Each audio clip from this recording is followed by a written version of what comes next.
हमने हमारे आरएसएस से हमारा राष्ट्रीय स्वयंसेवक संघ ने एक निर्णय लिया है कि इस लोकसभा चुनाव में जो मोदी जी दावा आज कर रहे हैं बीजेपी 400 पार, वो 400 पार को कैसा रोक सकते हैं, इसका मंथन हमारे राष्ट्रीय स्वयंसेवक संघ ने किया और ये निर्णय लिया है कि इस चुनाव में बीजेपी को हराना है, देश को बचाना है, संविधान को बचाना है। इसलिए 400 पार का जो सपना है बीजेपी का, वो कैसा चूर कर सकते हैं और हमारा संविधान कैसा बच सकता है। बीते 10 साल से बीजेपी यहाँ राज कर रही है और इस 10 साल में हमने क्या पाया, हमने क्या खोया, आज हमारी स्थिति क्या है। मतलब ये संविधान का पूरा उल्लंघन है। संविधान में ठीक है, अगर वो जिम्मेदार भी होंगे, भ्रष्टाचार किया भी होगा, ऐसे कई मामले हैं जो 10-10, 20-20 साल से इस देश में चल रहे हैं, लेकिन उनको ना अरेस्ट किया गया। और ताज्जुब की बात है कि पूरे विपक्ष ही लोग भ्रष्टाचारी है क्या? बीजेपी का आज तक एक भी लोक प्रतिनिधि हो, आमदार हो, खासदार हो, मंत्री हो, उसके ऊपर एक भी का केस नहीं है। ऐसी स्थिति में संविधान बचाना हो तो हमें ये बीजेपी को हटाने के लिए इंडिया गठबंधन को ही वोट देना जरूरी है। यह समझाने के लिए हम मतदाताओं में जाने वाले हैं। हमने प्रेस नोट में लिखा है, ये सारी चीजें हैं। अब सबको एक एडवर्टाइज चलती है, सबको मालूम है भारत के 80 करोड़ जनता को फ्री का राशन 5 किलो दे रहे हैं। फ्री का नाम है, फ्री का, गरीबों को हम राशन बांट रहे हैं। अब आप सबको मालूम होगा वो जो चावल मिलता है, वो जो गेहूं मिलता है, वो जानवरों को खाने के लिए है। पूरे शहर में आपने सुने भी होंगे, घूमकर वो राशन से जो चावल मिलता है खुलेआम 20-22 रुपए किलो से बेचा जा रहा है। और वो किसको बेचा जा रहा है? उन्होंने एक अनाज माफिया पैदा किया है। ये तो नाम है बाहर, गरीबों को 80 करोड़ गरीब जनता को हम चावल बांट रहे, फ्री में गेहूं बांट रहे, लेकिन वहां से वो गरीबों को फायदा नहीं मिल रहा। 90% जनता 20-22 किलो के भाव से बिकते हैं और वो अनाज माफिया खरीदते हैं। कौन खरीदते हैं? वो अनाज माफिया। वो अनाज माफिया उसके 40 से 60 रुपए, 70 रुपए, 80 रुपए भी बना रहे हैं। इसका मतलब ये जनता को समझ में नहीं आ रहा। आज हम ये देख रहे, इस वक्त ये पोजीशन है अभी आज की कि हर कोई जो भी भारत का नागरिक है वो हकदार है इसका कि संविधान में जो हमारे अधिकार है वो हमें मिलना चाहिए। और इसीलिए हमने महाविकास आघाड़ी महाराष्ट्र में और पूरे देश में जो इंडिया गठबंधन बना है उसको समर्थन देने के लिए हम आपके सामने आए हैं। और समर्थन बोले तो खुलेआम ये समर्थन तो है ही, लेकिन मैंने पहले कहा है कि वोटरों को हम जागरूक करने वाले हैं।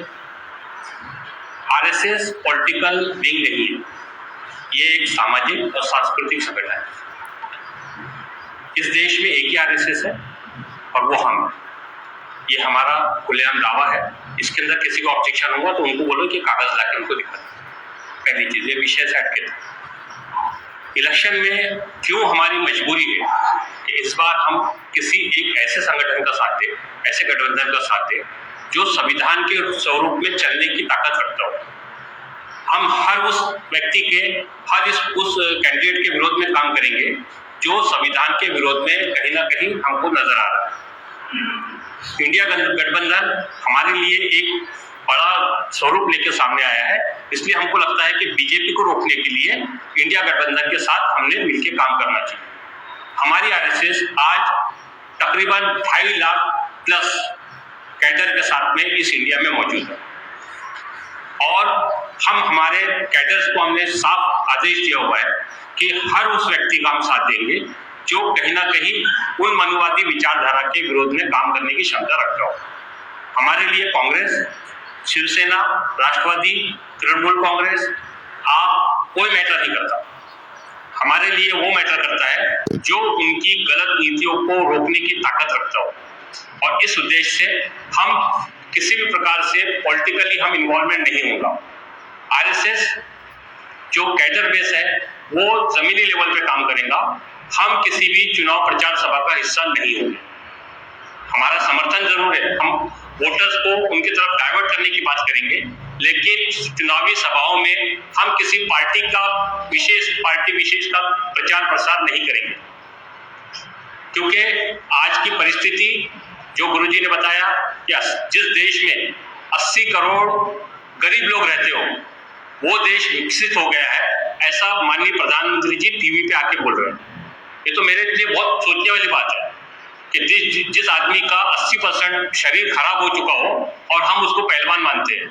इसी तरह से बात हो रही है कि जो देश विकास की गंगा बहा रहा है तो 80 करोड़ लोग भूखे क्यों मर रहे हैं, क्यों उनको चावल अनाज के लेने पड़ रहे हैं, क्यों उनको शक्कर और तेल के लिए लाइन लगा के खड़े होना पड़ रहा है।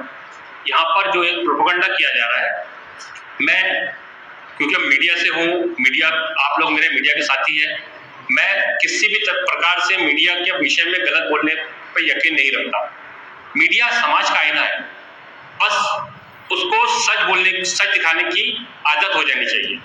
आज टीवी और बाकी जो माध्यमों से जिस तरह से एक पक्ष को सत्ता में वापस लाने की कोशिश हो रही है और उसका नतीजा है 400, 500, 700 की जरूरत उनको नहीं है। ये सिर्फ और सिर्फ वोटरों को भ्रमित करने के लिए उन्होंने नए फॉर्मूले लाए हैं और वो उस पर काम कर रहे हैं। तो हमारा खुला समर्थन, जो भी संवैधानिक रूप से पार्टियां काम कर रही है उनके कैंडिडेट को हमारा समर्थन होगा। हम इंडिया गठबंधन को अपना समर्थन खुला तौर पे जाहिर कर रहे हैं, क्योंकि कहीं ना कहीं उनके तरफ से हमको इस बात का अंदेशा है कि ये संविधान के लिए काम करने की आज भी थोड़ी बहुत क्षमता रखते हैं। पुराना क्या हुआ है इसमें फिलहाल अभी हम लोग कोई विचार मंथन करने के मूड में नहीं है। आने वाले समय में हमको क्या रणनीति के तहत में आने वाले चुनाव में बीजेपी को रोककर हमारे गठबंधन को, जो हमारे लिए संवैधानिक रूप से काम करने की क्षमता रखता हो, उसको जिताना हमारा मकसद है। संविधान को बचाने की जो बात करेंगे, डॉक्टर बाबा साहब अम्बेडकर द्वारा रचित इस देश के अंदर शांति प्रिय तरीके से देश को चलाने का जो मंत्र है संविधान, जो आज बीजेपी संविधान को बदल, उन्हीं के एक खासदार ने कहा है कि 400 सीटें आने के बाद में हम संविधान को बदलने की प्लानिंग कर रहे हैं। हम नहीं बोल रहे, उन्होंने कहा। अब अगर उनको हमको रोकना है तो हमको कहीं ना कहीं दूसरे के साथ में खड़े होना जरूरी है, क्योंकि हम ताकतवर उसको बनाएंगे तभी हम इनको रोक पाएंगे। तो हम किसी गठबंधन का समर्थन करने का मतलब ये नहीं है कि हम उनकी बाकी नीतियों का समर्थन कर रहे हैं। हम सिर्फ बीजेपी की गलत नीतियों को रोकने के लिए इस मूवमेंट का साथ दे रहे हैं। बीजेपी को गलतफहमी है कि उनके कैंडिडेट के विरोध में हमारे पास में विपक्ष में कोई कैंडिडेट नहीं है। ये गलतफहमी कांग्रेस भी पहले पाल चुकी है और आप उसका हश्र देख चुके हो। तो आप ऐसा मत समझिए कि कोई ताकतवर है। जब पहली बार नितिन गडकरी जी नागपुर से चुनाव लड़े थे, मुत्तेमवार साहब बहुत अच्छी कंडीशन में थे, तब भी चुनाव हारे। आप ऐसा नहीं हो, जामवंतराव धोटे साहब का एग्जाम्पल है हमारे पास में कि उन्होंने ताकतवर पार्टी को उस वक्त जमीन पर लाके खड़े किया। तो ये अभी जो चल रहा है, अभी तक के जितने भी उनके फॉर्मूले थे, उन्होंने अपने जितने भी पत्ते थे खोल चुके हैं। अब जो भी पत्ते खुलेंगे वो हमारे आरएसएस की तरफ से खुलेंगे।